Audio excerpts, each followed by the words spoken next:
Hello everyone.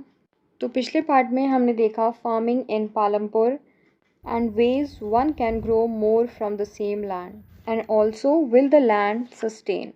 और आज हम देखेंगे how is land distributed between the farmers of Palampur. जिसका मतलब है हम ये देखेंगे कि पालमपुर के फार्मर्स के बीच ज़मीन का बंटवारा किस तरह से हुआ है।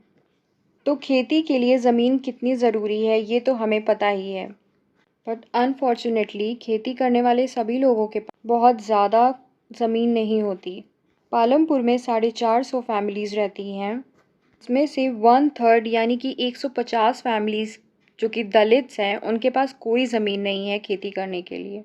उसमें से 300 फैमिलीज़ ऐसी हैं जिनके पास ज़मीन है, पर उसमें से 240 फैमिलीज़ ऐसी हैं जिनके पास सिर्फ छोटे छोटे प्लॉट्स हैं, जिनकी ज़मीनें 2 हेक्टेयर से भी कम हैं और इन पे खेती करने से कोई बहुत ज़्यादा फ़ायदा नहीं हो जिससे वो अपने फैमिली को भी खिला सकें और मार्केट में भी बेच सकें। 1960 में गोविंद नाम का एक किसान था जिसके पास 2.25 हेक्टेयर्स की ज़मीन थी और एक बफेलो थी।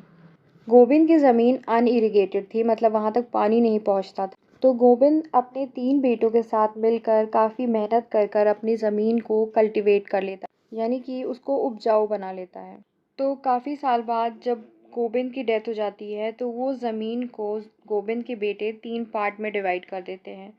तो हर एक बेटे को सिर्फ 0.75 हेक्टेयर ज़मीन ही मिलती है।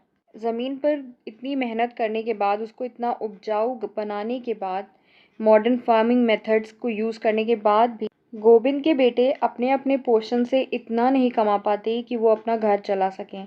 तो उनको कुछ और भी दूसरे काम करने पड़ते हैं ताकि उनको सफिशिएंट पैसा मिल सके। तो इससे हमें पता चलता है कि कितनी छोटे छोटे टुकड़ों में ज़मीनें बटी हुई हैं किसानों के बीच। और यहाँ दूसरी तरफ गांव की आधी से ज़्यादा ज़मीनें बड़े बड़े प्लॉट्स में डिवाइडेड हैं जो कि बड़े किसानों को बिलोंग करती हैं। यहाँ की 60 फैमिलीज़ ऐसी हैं जो कि 2 हेक्टेयर से ज़्यादा बड़ी ज़मीनों पे अपना कल्टीवेशन करते हैं, अपनी फसल उगाते हैं। और कुछ तो ऐसे हैं कि जिनकी ज़मीनें 10 हेक्टेयर्स या फिर उससे ज़्यादा भी बड़ी हैं। तो आउट ऑफ 450 फैमिलीज़ 150 के पास तो ज़मीन ही नहीं है, जिसमें से 240 के पास ज़मीन है पर वो 2 हेक्टेयर से भी कम है, इतनी छोटी है कि वो उनके लिए सफिशिएंट नहीं है। और सिर्फ 60 फैमिलीज़ ऐसी हैं जिनके पास 10 हेक्टेयर या उससे ज़्यादा की ज़मीन है और यही लोग अपने उगाई हुई फसल से खुद भी खाते हैं और मार्केट में बेचकर अच्छे पैसे भी कमा लेते हैं।